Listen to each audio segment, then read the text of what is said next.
The man ignores the numerous weapons available, and instead chooses 7 needles as his weapons. because, having regressed, He knows ordinary swords Cannot hurt the upcoming boss at all. Only needle-like weapons can pierce its skin. although they can only cause a wound of about 2.5 centimeters. I know the most effective way to deal with it. That is to restrict its movements. And what I need to do is take these poison-coated Needles in my hand and stab them into its central nervous system. So, In the ensuing battle, while dodging, look for opportunities to stab it again and again. After planting the final needle, it roars to the sky in pain. this way. He can slowly wait for it to exhaust its stamina. Look up at the time. There are 12 minutes left. Whenever the carnivore beast attacks me, I can block it with absolute precision. and constantly dodge backward to create distance. After knocking me back once again, it does not choose to pursue, but instead unleashes its fear skill once more. Also experience a noticeable pause after being hit by the skill. Seeing its skill take effect, the carnivore beast hastily lunges at me with sharp claws. The duration of this skill's paralysis depends entirely on the target's mental strength, although I can quickly break free from the paralysis, thanks to the magic resistance I boosted earlier. What truly makes me invincible? My combat experience from my past life. It can't even compare to the monsters I faced before. In my past life, because I could only absorb 7 skill runes, had to pay a much higher price than others just to survive. Back then, Kang Tae even asked me if I had the ability to predict the enemy's moves, and I just took it as a joke. it is only now that I truly understand it firsthand. It feels as if I can literally foresee its next movements and attacks. Fortunately,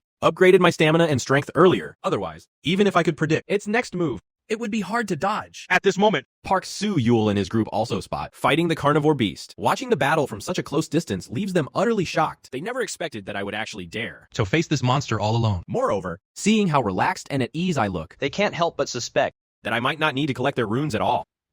It almost looks like I intentionally robbed them. Soon after, Park Soo-yul says that we should Go do our own things. and sneak down first. However, Sang Jin remains standing there, motionless. The next second, he shouts in my direction that they are coming to help me. Hearing the voice. Turn my head and am briefly startled to see them enter. then, Reveal a faint smile. I think to myself. this bunch is really impatient. Thinking I did not hear him clearly, Sang Jin shouts even louder a second time. Park Soo-yul quickly stops him, asking what he is doing. Did not I say we should sneak down? We will be discovered like this, Sang Jin asks in confusion. If we are here to help him, We obviously need to let him know. hearing this, Park Soo-yul explains that shouting so loudly Will alert the monster to our presence as well. not only does this ruin our sneak attack, but it also exposes our position. Seeing Sang Jin apologize to him, He can't really say much else. He can only force a smile and say it is fine. but then turns his head and curses him for being a damn idiot. After everyone goes down, Sang Jin does not follow them. Instead, He reveals a playful smile on the way down. Park Soo-yul complains that because of that idiot, Their plan had a slight hiccup. However, He figures that while I tangled up with the carnivore beast, have no time to pay attention to them. So he plans to wait until I eliminate the beast and let my guard down. and then finish off both me and Sang Jin together. Seeing me fight once again today, he becomes even more certain of one thing. He considers me extremely dangerous. He feels that I am completely different from them. look more like a satiated tiger. A tiger that is simply too full to bother attacking them. When he recalls that night, dared to face over 20 people alone, he feels that it is not just my strength. He can see that my attack methods do not contain a single trace of hesitation. Furthermore, I actually seem to enjoy the entire combat process. Therefore, for the sake of his grand plan, he decides he cannot let such a dangerous guy like me continue to live.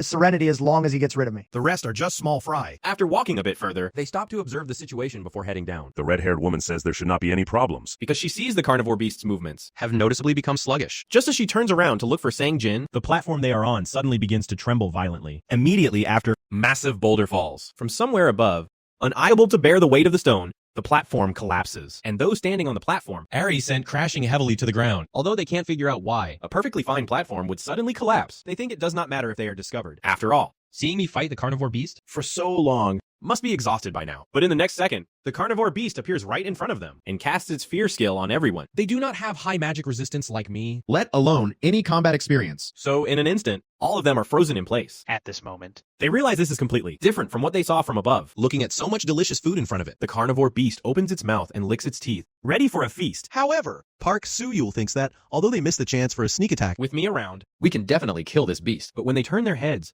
they realize I have already leaped up onto the platform they just came down from. so, Park Soo-yul hastily shouts at me Should not we be working together? to kill this monster right now. With our help, You can finish it off quickly. He assumes I am on the verge of success and would not give up halfway. But I tell him, could have eliminated it, but not anymore. Because with you guys here as nourishment, that guy's stamina will soon recover completely. you should know that even I have to rely on the power of the cloud biscuits just to barely dodge its attacks. If you guys want to come and throw your lives away, you can't blame me. right now, With my remaining stamina and paralyzing poison, it would be very difficult to deal with the fully recovered beast. So, I have to step out and rest for a bit. thinking this, Tell them If you think you can take it down yourselves. go ahead and try. Seeing me turn around to leave, they are shocked at first, then loudly ask if I'm running away. They even try to use Sang Jin to threaten me. But when they turn their heads, they realize Sang Jin never even came down with them. at this moment, Sang Jin, who is at the very top of the platform, slowly steps forward and greets everyone below. Seeing this, The red-haired woman screams. I am going to kill you. Sang Jin tells her, if you have the ability to do so, but it seems you guys are out of time. Hearing this, they finally remember their current predicament. The carnivore beast behind them is already drooling, getting ready to taste its snacks. Still not giving up. Park Soo Yul shouts at, saying that if I do not save them, the beast will only be more dangerous to me once it recovers. if the altar is destroyed. None of us will survive. Hearing this, Turn back and tell them not to worry about the altar. Are not you guys volunteering? As sacrifices to put the beast to sleep. Upon hearing my words, they all freeze. Only then do they remember what the fairy had said? About the method to put the carnivore beast to sleep. It needs to be fed 5 people every day. it is exactly at this moment that They realize something is very wrong. How exactly did they step-by-step volunteer to become sacrifices? But no matter how much they think about it now, it is too late. Watching them being eaten own by own, praise them for their truly remarkable spirit of self-sacrifice after they are entirely consumed. lightly. Leap up to the highest platform? Then I walk up to Sang Jin and ask him why he did this. I'd advise you to tell the truth. I know very well that. You intentionally lured them all in here. Sang Jin says everything was done to help me. And tells me to use him to my heart's content. Why should I use you? I know you have a different goal from others. You always look far ahead and act without pausing. Became certain of this when you dealt with Jin Tae-sung and those thugs. You are clearly very strong. Yet you did not deliver a killing blow when attacking them, even though doing so would bury hidden dangers for you. It was the same when the altar appeared. If you had ignored those people, and directly suppressed them with force. it would have been much easier to solve the problem. But you did not do that. Do not understand why you do not kill people. Tomi, you do not seem like someone who would show mercy at all. So, Want to let myself be used by you. I am willing to handle the things you cannot do yourself. Let us climb higher and go further together. After hearing him out, respond with just a faint smile. Then, as I walk past him, mention that his handling of things this time was not very clean. Was just about to finish off that carnivore beast. Sang Jin clenches his fists and says, it is because there was no other way to get rid of them this time. So, As a last resort, made you suffer a slight loss? He then swears that from now on, he will absolutely never interfere with me again, begging me to reconsider. Then he excitedly adds that, There will definitely be many people who try to hinder me in the future. after all, It is normal for someone as strong as you to incur others' jealousy. If someone appears that you cannot personally step forward to eliminate Then I will do it for you. this way. You can focus entirely on pursuing your goals. After saying this, he thinks to himself that he can also grow stronger by following me. As long as I grow stronger at a faster pace, he will only become increasingly stronger as well. At this point, stop in my tracks and glance back at him. This single glance makes him shudder all over. Then I ask him, Even if I agree. What if you can't keep up with my pace in the future? For example, if we are forcibly separated and lose contact, Sang Jin immediately catches on that I'm giving him a signal. and this signal must be related to, The second stage of the tutorial. so he quickly takes a step forward and says, If I can't keep up with your pace. we'll work even harder to become stronger. And then I will come find you. You will be able to accept me then. Right. Soon as he finishes speaking, tell him to go down. Seeing me turn around to leave, his internal tension reaches its peak. He then loudly begs me to give him just own chance to make up for the mistakes he made earlier. Helpless. Turn back again and tell him not to misunderstand. When I said go down, I did not mean for you to roll out of the altar yourself. Meant for you to go down and collect the runes those guys dropped. also tell him to come here tomorrow at 1. 0 p.m. By that time, The guy down there should have disappeared. happiness arrives so suddenly that Sang Jin can't react for a moment. Check my remaining cloud biscuits and see I have enough. Then add, you killed those 10 people, so the runes naturally belong to you. Also, Next time we meet, I hope you won't always look so miserable. With that, turn and leave, leaving him standing there all alone. I'm still not sure if I will need him in the future. So just now, I did not refuse him. Nor did I explicitly agree, in my past life, before I returned, The monarch heirs told me. that even if everything I do, after returning to the past, is to save humanity. There will still be people who try to block and hinder me. So deal with this situation. She told me to find someone to act as my executioner, and this so-called executioner is actually, A group of people who can act on my behalf. It is not just heirs. As long as someone is a monarch. they will definitely have such a group of people under their command, They take action without the monarch having to show their face. thereby helping their monarch achieve their goals. Originally, Was thinking of finding Anbi Arin to be the executioner, because she held that position last time, but for now, Have decided to observe a bit first. Because I do not know if Sang Jin is reliable yet. Moreover, once the second tutorial starts. everyone here will be forcibly separated. By the time we reunite, who knows? he might have changed his mind. However, Be merely using a few runes and wasting 8 cloud biscuits, manage to exchange them for a very useful executioner. This is actually quite a good investment. If it fails, we'll just consider it a lapse in judgment. right now. Should focus my energy on obtaining the hidden pieces. The next day, once again, enter the altar and engage in a fierce battle with the carnivore beast. if you look solely at the conditions, The method to obtain the second hidden piece is very simple. You just need to kill the carnivore beast. Before it destroys the altar and escapes, It is just that the guy who designed this quest probably never expected. anyone to be able to complete it in the tutorial zone, relying on my rich combat experience from my past life, combined with stats far exceeding ordinary people and the buff from the cloud biscuits, finally managed to kill it after a grueling battle. At this moment, beside me, a golden portal suddenly appears. After I step inside, the system. notifies me that I have completed the hidden quest. Upon going in and seeing the reward, I can't help but gulp. because the item I'm holding in my hand right now is precisely the Vampire King Nurmahal's ring. in my past life, Always wondered where that mad monarch got this kind of thing. Now, I understand it was in the tutorial zone all along. No wonder no On could ever find its origin. In this world, there are many criteria to classify divine artifacts, but the most important On is the weapon's color. Unless it is a ridiculously overpowered divine artifact. Its value will not be higher than an artifact of the next color tier. However, there are some exceptions among divine artifacts. Just as players can gradually evolve runes,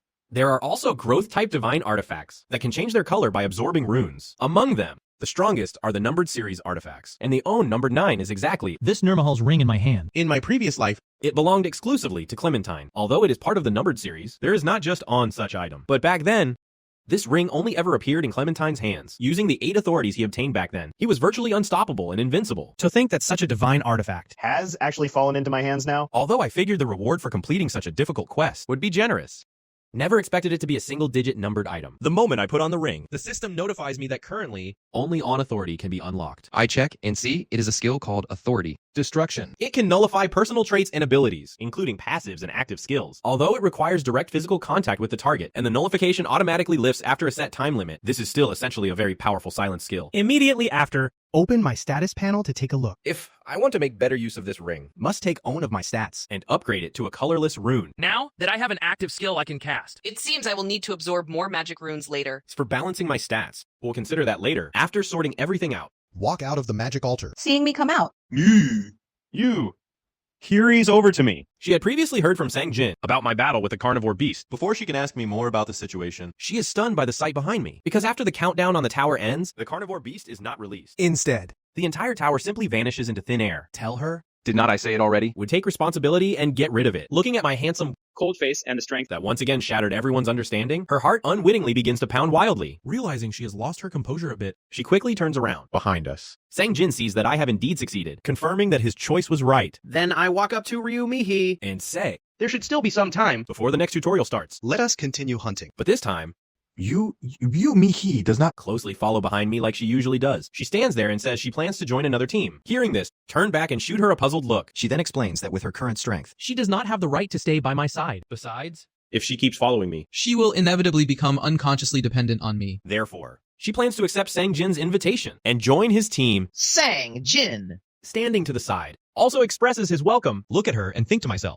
Although it is a bit of a pity, it seems she has correctly found her own place. and separating now is indeed for the best. Anyway, Once the second round starts, everyone will be forcibly separated. So I tell her, That is fine too. Then, without saying another word, turn around and prepare to leave alone. suddenly, he takes a step forward and calls out to me. she says that when we meet next time, She will have become stronger. we'll definitely be able to keep up with your pace then. She stands in the fragmented light, like a spring breeze brushing over a lake, not stirring up any waves. yet making On's heart tremble slightly with it. The breeze blows again. The tips of her hair brush past her ear, like a thread hidden in the light, stitching her gentleness and clear-headedness together, along with that touch of bitterness at the corner of her mouth that even she has not noticed. Finally, I leave. Call out Sang Jin. hearing me call his name. He jolts in surprise. Next, I added. If you truly want to follow me and let me, use, can tell you what you need to do, but the choice is entirely up to you. Hearing this, Sang Jin's expression was instantly replaced by sheer excitement in the blink of an eye. A week had passed. The fairy appeared before everyone once again. It first glanced around and noticed that the number of people who survived was much higher than it had anticipated, but it does not matter. Expected this anyway. It said this.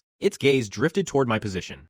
Immediately after, announced the start of the second round. First, let us move everyone to a new location. With a snap of its fingers, The crowd realized. a blinding light had suddenly burst forth beneath their feet, stared intently at it. Thinking to myself, is it finally starting? When everyone opened their eyes again, they found themselves inside an airtight, windowless cube. at that moment, The fairy's voice echoed all around. Did everyone arrive safely before officially entering the second stage of the tutorial? zone. I need to adjust the head counts a bit. From now on, each room can hold a maximum of only 7 people. Girl who looks weak and cute on the surface, suddenly, in just a second and before everyone's eyes, kills a massive man measuring 2.5 meters tall. yet the people around her are not afraid. Instead, They act as if they have seen something perfectly ordinary. This is because humans in this round of the game have been transported into individual small rooms. According to the rules, a room can only be cleared when only 7 people remain. But currently, in our room, there are a total of 8 people. A black-haired man, Right after entering, begins to size up the remaining 7. He first looks at the needle-shaped weapon at my waist, using it to guess that I am the legendary powerhouse, who took down a carnivore beast single-handedly. Though he has not seen my true strength with his own eyes, He knows I am definitely not someone to be trifled with. before he can finish his thought,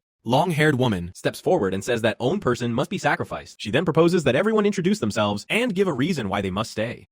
In other words, You have to prove your worth as much as possible. soon as she finishes, A burly man steps forward, pulls out a short sword radiating energy, and asks if we have ever seen anything like it. He believes no on here has a skill stronger than his. The man in the suit, Seeing someone else's skill, is clearly getting nervous. Although the big man did not say it. I know this is Qigong. It is a rune skill that consumes On's own mana to increase all attribute values. On can also attach mana to a weapon, like he did to increase the weapon's attack power, while Qigong performs reasonably well among all skills. It is very weak in the early stages. Next. A red-haired man introduces himself as Jiang Min, claiming he has a skill that can heal injuries. Then the black-haired man says his name is Han Jie. If it comes down to a one-on-one fight, None of the people sitting here would be his match, seeing that the first three all seem very strong. The man in the suit begs everyone to spare them, since the three of them are a family. After discussing for a while, no one can make up their mind. The burly man then says, That young lady over there has not introduced herself yet. Has she? The girl gives a slight smile and says her name is Jimin. and then prepares to show her skill to everyone. When the burly man sees Jimin slowly walking toward him with a murderous aura, he hurriedly takes a few steps back and asks what she is doing. When Jimin reaches him, he is forced to raise his weapon to counterattack, but in the next second, Jimin bypasses. His blade with extreme speed gets behind him and delivers a fatal stab. This scene instantly stuns everyone present. The man loses his life. His rune also drops. Jimin picks up a skill rune and remarks how lucky she is. These things do not have a 100% drop rate. After taking the skill rune, she says, we can split the remaining runes among ourselves. Hanja. Seeing the big man killed in a single blow, Thinks he would better stay away from this crazy woman. but I can see that this woman did not do it to solve the problem. Otherwise, She could have just targeted The defenseless family of 3. her real goal was to obtain the burly man's rune. In my previous life at this exact time, the first On to die would have been this young girl. It seems the timeline is starting to change because of my presence. But this actually makes things more interesting. Just then, the fairy pops up and says, we are the first to complete the mission, and then transports us to a place filled with floating islands. These floating islands are all Connected to own another by wooden bridges. The fairy tells us that over the next 3 months, we must keep climbing upward until we reach the first target location on the second floor. the volcanic zone.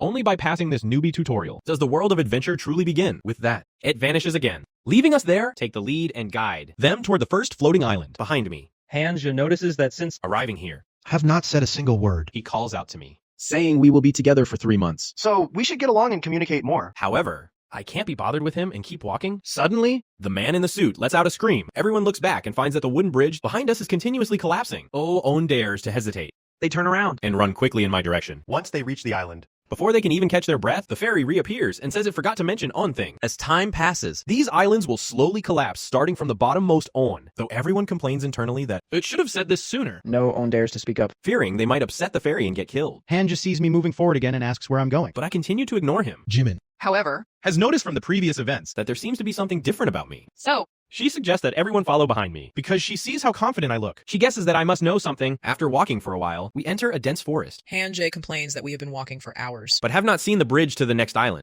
This makes him doubt if I really know the way. Jimin is already annoyed enough by the surrounding bugs. Without having to listen to Hanjae's nagging. So, She tells him she does not know either, and tells Hanja to stop bothering her if he has nothing better to do. When he looks up at me again, a hint of suspicion appears in his eyes. Seeing that I have been chewing on something this whole time, he asks me what I'm eating. Tell them it is oak bark. chewing this has a certain detoxifying effect. Just as he asks me why we need to detoxify, suddenly lunged forward and grab him by the collar. In the next second, Right where he had been. Standing. a giant python drops down. Luckily, I pulled him away in time. Or his head would be in the python's stomach by now. Upon seeing the snake, I think to myself, finally found it. After Hanja recovers, he asks me how I knew we were about to be attacked. Tell him it is my superpower. This leaves him completely stunned. In the time that follows, we engage in a fierce battle with the snakes in this area. Tell them these are called patterned rune snakes. These snakes change based on the rune patterns on their heads. When the rune pattern changes, they also perform corresponding actions. Although it is not hard for them to kill these monsters. Using the methods I taught them, the snakes use their sheer numbers to launch continuous attacks. Han Jie does not even have time to heal his wounds. So He shouts to the man in the suit to stop hiding in the back and come out to help with the fight, but the man in the suit first apologizes. He says he has to protect his wife and daughter. so he has no energy left to help. This makes Hanja furious. He is working so hard to kill monsters in the front. Yet the man only cares about his family, Then he shouts at Jiang Min. who is leaning against a tree. Jiang Min replies that he can't just join the fight. If he gets injured. No On will be able to heal the group. Left with no choice, Hanje has to treat him as a temporary healer. But to his surprise, Jiang Min says that every time he casts healing magic, he needs at least 3 strength runes as payment. Hearing this, Hanja curses him 100 times in his heart. At this moment, the suit man brings a rune to Jiang Min, asking him to help treat his wife. Jiang Min's eyes light up at the sight of the rune, and he readily agrees. Jimin and I are at the very front, constantly killing monsters and collecting runes. Ignoring him, in the end, he is left all alone in the middle. After stopping for just a short while, Jiang Min. behind him, asks what he is doing standing there, and tells him to get back to the fight. Just as he is on the verge of a breakdown, a message suddenly pops up in his mind. Someone asks him how he is settling into the new place. Han Jie replies, don't not even mention it, have ended up with a bunch of idiot teammates, and asks how things are on their end. The other person tells him it is okay over there, and mentions that based on the layout, It seems they can meet up at a higher level. so... He tells Hanja to work hard and climb up. adding that he should keep an eye out for talent. The team needs strong new recruits. And Je thinks about the people in this group. On guy claiming to have superpowers who is cold as ice. On crazy woman with a knife. Own healer who is as scummy as they come. And a useless family of 3. After thinking, he tells the captain, He will focus on surviving first. hearing him talking to himself. Look back. Seeing the pattern on his hand, I'm surprised someone has activated the sovereign trait so soon. In my past life, People like Eris. Those sovereigns all possess this trait. a sovereign's duty is to lead their soldiers. To better survive in this place, or to attack other groups, a sovereign can apply their own unique mark to their team members. This creates a powerful bond between members and allows for real-time communication. Like Hanje is doing, although a sovereign can only mark a limited number of members. At this stage, They have likely just activated the trait and are in the process of recruiting. If I want to deal with those guys, I have to grow stronger even faster. only by being strong enough can I subdue them. here, might is right. Before long, the ground at my feet is covered in the dense carcasses of giant snakes. As I move further ahead. The number of monsters we encounter decreases. That indicates we have left their habitat. Next should be my true goal for this trip. The nest of the mutant-patterned rune snake. When I push aside the bushes, Find it is indeed still there. just as I'm about to enter the nest, the man in the suit calls out to me. He believes that as long as we Do not go near the snake. We won't be attacked. So he suggests we find another way around it. Tell him I will go alone. The rest of them can hide in the back, or go around the side and move on ahead. The man in the suit quickly explains he did not mean it that way, adding that we are a team now. And should not do things that are Useless and carry unnecessary risks. Before he can finish, interrupt and tell him not to misunderstand. Never said I wanted to be on a team with them. We just happen to be heading in the same direction. With that, turn and walk into the nest. But the man in the suit does not give up and tries to get Jimin to persuade me. Because if I am not with them, the number of people who can fight will decrease by on. Jimin says there is nothing she can do. She can't exactly take him away by force. Can she? Or do you want to stay here with him? She asks. Hearing this, the man does not dare utter another word. So they prepare to leave. Hanja. Looks at my back, lost in thought. He thinks I really am as reckless as the rumors say. However, he still wants to recruit me into their team. If I am left here alone and die. Then what? Jiang Min. Seeing Hanjae's expression. Advises him. If you're thinking of taking him by force. You would better give up on that idea early. Startled that his thoughts were read. Hanja. Asks him why he says that. Jiang Min explains that during the fight just now, Everyone else accepted his healing, except for me. Tow him? Look like a veteran soldier who has spent decades crawling through battlefields. So he believes someone like me. Won't listen to any advice at all. Hanja feels. This makes sense. he thinks that while I am a rare talent, It is a pity. Someone this reckless probably won't live long. After they leave, My battle with the giant snake begins. while dodging attacks, first chew on a cloud cookie. After the snake misses a strike, The rune. on its head changes into a mana rune. Unless a speed rune appears. Can launch an all-out attack on it. Although it is stronger and faster than the previous barbed snakes, it is nowhere near the same level as the carnivore beast. After taking a series of hits from me, the rune on its head turns into a resistance rune. This means it will be a battle of attrition. While that is doable.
fortunately, from my past life's memories. I know how to beat it. It is that tree where it was. Living when I first saw it, as long as I attack that tree, It will rush to protect the nest, instinctively ignoring its own defense, Lunge forward. bypass it. and dash behind it, The snake realizes my intention. shuddering with fear, and begins to chase after me like crazy. Look back. Sure enough. It took the bait. The next second, Break hard. A bizarre movement technique to reverse direction, and strike at the top of its head. Before it can react, Quickly. land multiple slashes on its body. Finally. Land gracefully. Leaving it behind my back. Did not expect to finish it off faster than planned. Now. Can get its egg. As soon as I approach, the egg. gives a slight wobble. However, I'm not surprised. Instead. Pick up a rune and tap it with a crisp, cracking sound. A pair of bright little eyes peeps out. When its whole body emerges, I can't help but sigh. It is so small. It is nothing like the adult version, though it is just a juvenile. It still Possesses its own unique trait, It can eat any rune. and spit out the specific rune the owner wants. However, if you feed it 3 runes, it only spits out 2 for others, losing own out of every 3. A bit of a high cost. But for me, Getting the specific runes I need is what matters most. runes can always be earned back. During this time, my goal is to rapidly increase mana, Physical resistance. and magic resistance. After verifying its trait, let it go to sleep for a while, It is time for me to head toward the finish line. Meanwhile, The useless family has stopped. and is looking at the map in their hands, He got this map when he left the room. but it does not show detailed structures or directions. He does not know what might appear In the forest, So he does not dare move blindly. this makes him curse under his breath. If those guys had not abandoned, Them. they would not be in this situation. Suddenly, His wife warns him of movement in the nearby bushes. though the suit man is scared to death, he still puts his wife and child behind him. Fortunately, it is not a monster but me. When I walk out, ask them what they are doing here. the suit man is secretly overjoyed at my appearance. Now they have a bodyguard again. He asks if I escaped from the monster. Tell him the monster has been eliminated, though he does not show it. The man is reeling with shock. He can't believe I killed such a massive creature. Yet only walked away with a tiny scratch on my face. More importantly, Since they left, hardly any time has passed at all. Then I ask them where everyone else went. He then explains what happened not long ago. At that time, when he heard the others wanted, The 3 of them to leave the group. he panicked. He quickly made up an excuse. Saying if they all split up. Would not it be more dangerous? Hanja asked him. So you just want to keep following us? And reach the finish line the easy way. right. Jimin's view was that since they lost my combat power, burdensome people would only hold them back. Jiang Min did not care. As long as he got runes. Everything was fine. Finally. The suit man says that when they left, they even blocked the path so his family could not pass. Cursing those bastards for being bullies, seeing me turning to leave before he finishes, he hurriedly asks where I am going. Tell him. To move on? We have delayed too long here already. His wife suggests following me. The suit man nods in agreement, so the 3 of them get up, catch up to me, and follow behind. Sensing them behind me, look back and ask what they want. The suit man uses my own words against me. We just happen to be heading in the same direction. He tells me to just walk ahead and not worry about them. But at this point, I can't be bothered with them anyway. later,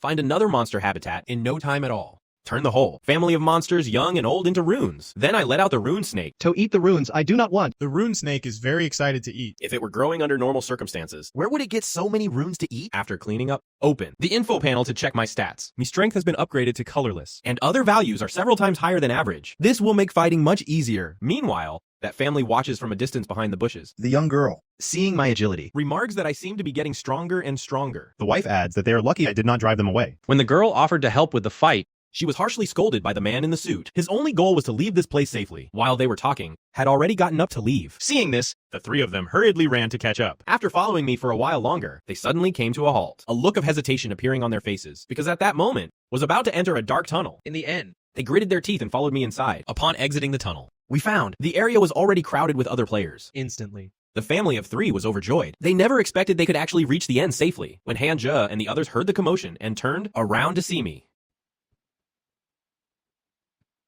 they were utterly shocked. They did not expect that. I had not only returned, alive, but also practically unscathed. Only then did he believe that the rumors of me killing the carnivore beast alone were true. The fairy suddenly appeared and remarked that the family of 3 was the last to arrive, yet the loudest. This terrified the suitman's family into absolute silence. However, the fairy did not say anything more, seeing everyone had arrived. It closed the passage behind it. immediately after, It announced the start of the event. Welcome everyone to the floor, 1 pier. Seeing that there are 75 of you left, it is great to see that not too many have died. This special event is called the Ticket Snatch Battle. You must use boat tickets to escape. The collapsing floor 1 island and head toward other islands. However, some islands are infested with powerful monsters, while others are covered entirely in magma. But if you're lucky, you could reach The central island. which is littered with items. Or the southern island. But letting you go directly would be far too boring. So, have prepared an additional rule. Each boat can only carry 3 people. To make a boat depart, you need at least 3 tickets. But if 3 people board a boat with 3 tickets, they will be split up and randomly dropped on different islands. If 2 people board a boat with 3 tickets, they will land on the same island together, but they won't be able to choose their destination. If one person uses 3 tickets to board a boat, they can freely choose their destination. The island will begin to collapse from the outer edges. And the difficulty of each destination varies wildly. So,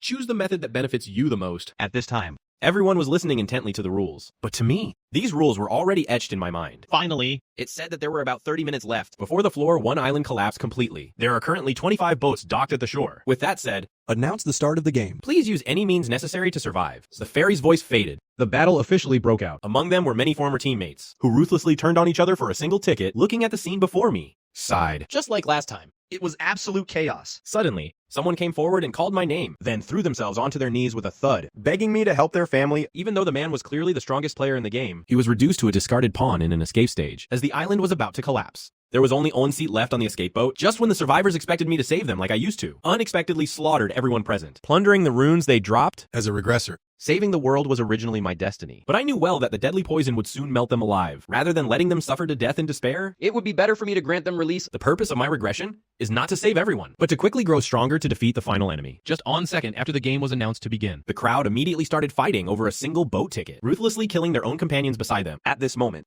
a man in a suit dropped to his knees in front of me. He said that since I was so strong, could definitely help him snatch 3 tickets so his family could leave first. Told him to take responsibility for his own affairs, and advised him to look out for himself. After being rejected, he said this was a piece of cake for me, and that I just needed to kill a few people and steal their tickets. He begged me to show a little sympathy. Hanchul, finding him too noisy, walked over and kicked him to the ground. Then he asked me if I did not find him annoying, and suggested I just take his ticket directly. Saying that, he took the chance to invite me to join their team, promising me enough boat tickets. He also mentioned that along the way, besides me, no one else had met his standards. The strong should associate with the strong. With that, he raised his hand to show me his monarch's mark. He then explained that this was the awakened ability of their captain. And if I agreed, could have the exact same mark before he could explain the mark's functions. Just shook my head and flatly refused. Seeing me turn to leave, hurriedly caught up, saying their team was not just a bunch of nobodies. He claimed I probably did not understand the value of this team mark yet, and that I would definitely change my mind after hearing him out. But having lived a past life, how could I not know? The bond I once shared with my comrades is something I can never forget. However, this time I do not plan to join the Monarch's teams, because that would only slow down my progress toward my goal. Seeing my attitude, Hanchul knew there was no way to recruit me for now. So he threw me a boat ticket, saying he snatched it from that useless guy in the suit just now. Then he added that although it was a pity, he could not focus all his energy solely on me, striking a pose he thought was cool. He said to consider that ticket a gift for our next meeting. A and his companions had already agreed to meet at the central island if I managed to survive and make it there. He would ask me the same question again. After he left, looked at the ticket on the ground and thought it was completely unnecessary. Something like this is entirely meaningless to the current me. However, the ticket was soon noticed by others nearby, who began slowly closing in on me. The number of people noticing it grew. They started rushing over like madmen to snatch it. The ticket was quickly grabbed by someone. The suit guy, unwilling to lose his ticket just like that, stepped forward to wrestle for it. Seeing her father in danger, his daughter hurriedly ran up and hugged the arm of the man holding the knife. But in the next second, the man threw the suit guy aside and then grabbed the daughter with own hand. The body heat of his daughter slowly faded in the suit guy's arms. The two of them could not even let out a cry. From the very beginning, the fairy wanted to see a scene like this, which is why it deliberately kept this family together. Its amusement comes from watching people die in despair right before its eyes. This was all planned by them. No matter how much they struggle, death is inevitable. At that moment, Ji-min suddenly walked up from behind, asking why I had rejected Hanchul's offer earlier, told her it was my private business, and asked if she needed something from me, taking off her gloves. She said she also had a proposal for me. She then revealed the same monarch's mark as Hanchul, asking me to come with her, but I rejected her as decisively as I had rejected Hanchul. She had guessed that I would refuse. So her real purpose this time was to ask why I had not left yet. She could tell I was not bored enough to sympathize with these people. So I definitely had another motive. Just gave her a glance,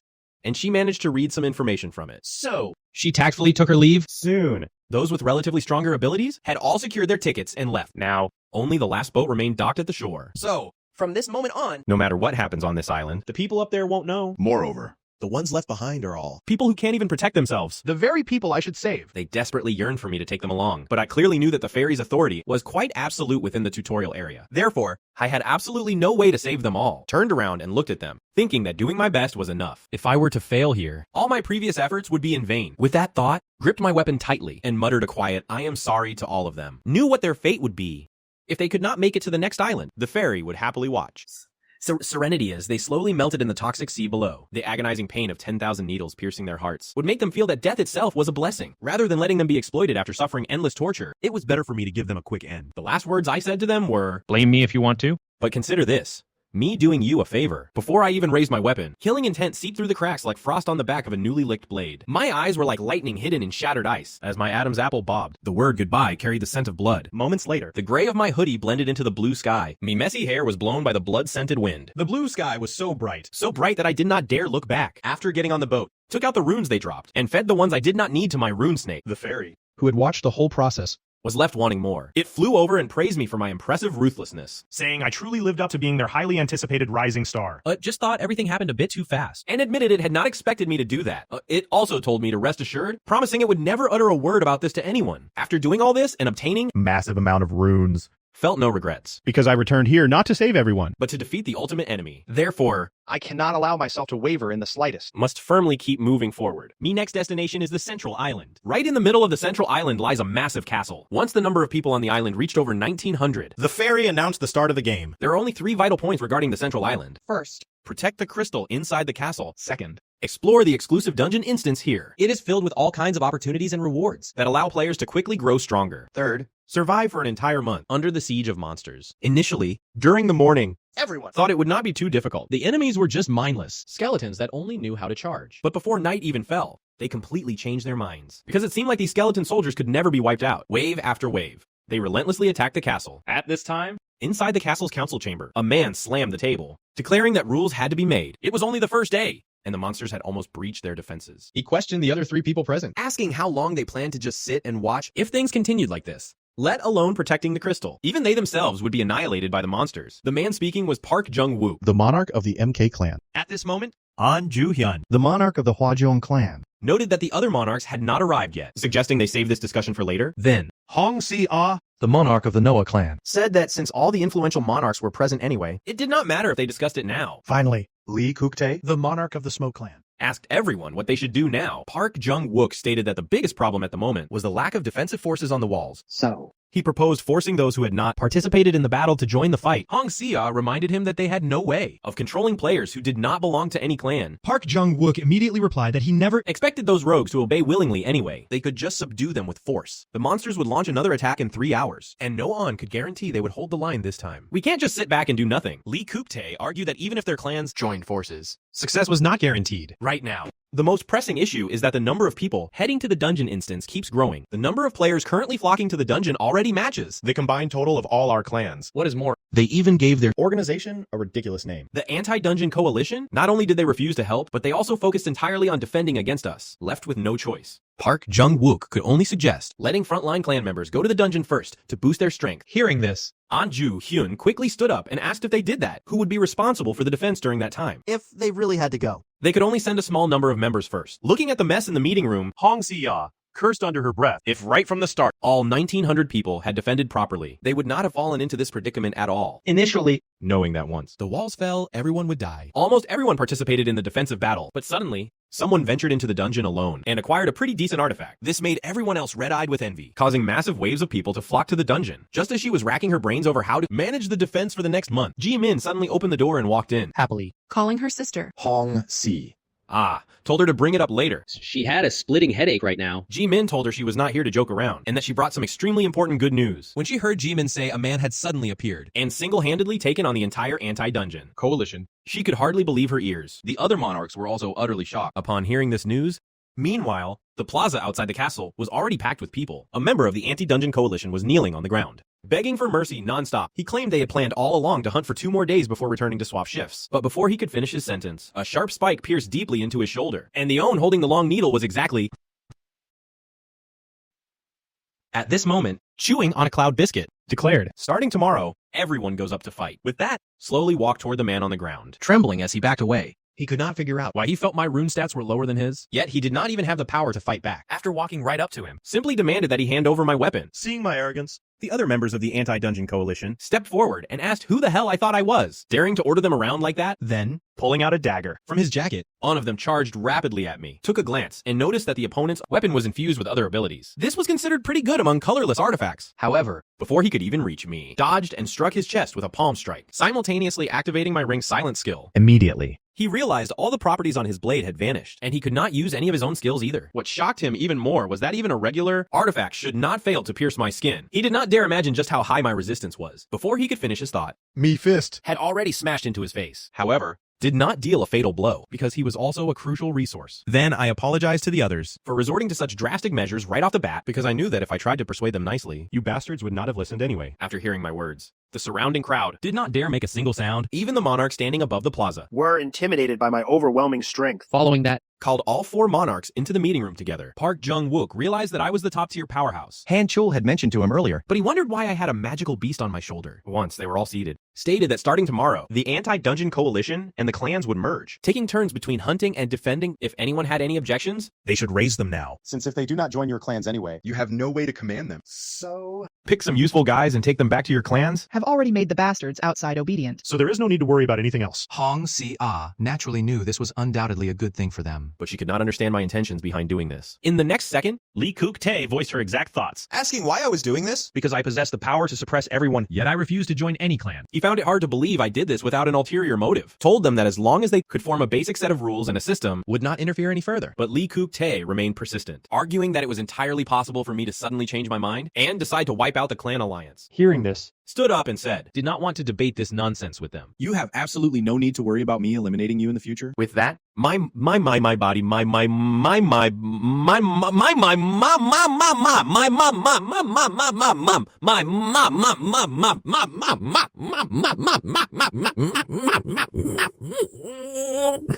my body slowly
Seeing this, everyone was startled and hurriedly drew their weapons in preparation for battle. As Lee Kuk-tae drew his sword, he warned everyone that this might just be a simple invisibility skill, and I could still be standing exactly where I was, but in the very next second, my cold dagger was already pressed against his throat. Continuing my earlier sentence, I added that if I wanted them gone, Could do it right now. Only then did Lee Kuk-tae realize it was not invisibility, but an ability that scrambled all of their senses. When I withdrew my dagger, Lee Kuk-tae lost his balance and fell to his knees with a thud. His clan members hurriedly drew their weapons and stepped forward, told them to calm down, stating that I had no desire to stand against them. Right now? The most important thing is to fight off the monsters outside, ask them to simply do their best in their respective positions. that was my only goal. Hearing this, the others remained silent in tacit agreement. They had no choice but to accept the only option I had presented to them. After settling things with them, got up and left. Up until now. They had been slaughtering each other. So it would definitely be hard for them to work together. But I had no time to be considerate of their difficulties. Knew this was still just the beginning. Still have many things to accomplish moving forward. At this moment, Ji Min suddenly blocked my path, extending an olive branch to me once again. Serenity as she spoke.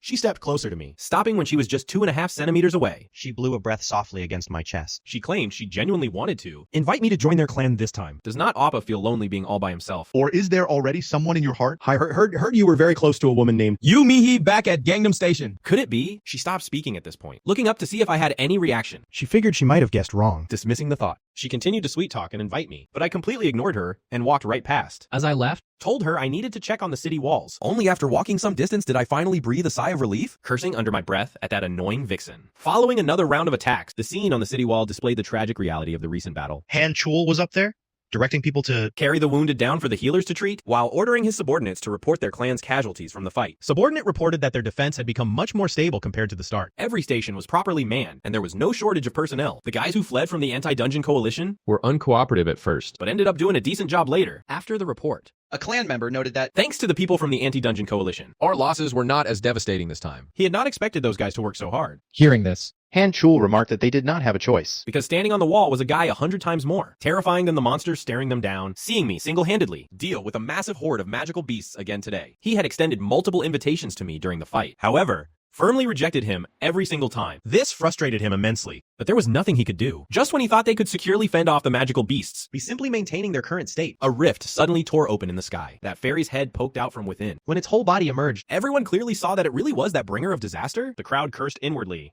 knowing things were bad. Whenever this creature appeared, terrible things followed. Sure enough, Seeing that everyone was now capable of holding off, These skeleton soldiers, the fairy felt bored. Therefore, starting today, it decided to throw the demon race into this siege warfare as well. Although the demons are powerful, high risks are always accompanied by high rewards. Killing a demon will result in mini crystals dropping. As it spoke, It forcibly opened everyone's status panels to explain further. Crystals can only be used within the crystal shop. You can not only purchase powerful artifact equipment, but also escape coupons to leave this place. Upon seeing these escape coupons, many people's faces began to show signs of wavering hope. however, They noticed that at the bottom of the coupon, it stated that a maximum of 5 people could escape together. Before they could finish reading, a crimson portal materialized in the sky above the castle. Immediately after, a monster over 10 meters tall thrust half of its massive body through the rift. The crowd within the castle hesitated as they looked upon it. Though the crystals were tempting, this demon looked overwhelmingly powerful. At that moment, The demon spotted the people on the walls. and began looming toward them. right then. lunged from the crowd, soaring through the air and off the battlements. My target was precisely that demon beneath the wall. The moment my weapon swung downward was like a blood-stained nail launched from a catapult, stabbing violently into its flesh. The monster below, Like a living mountain of breathing meat, absorbed the full weight of the impact. Incandescent light exploded at the point of contact between blade and limb. like a miniature sun warping the very air around it.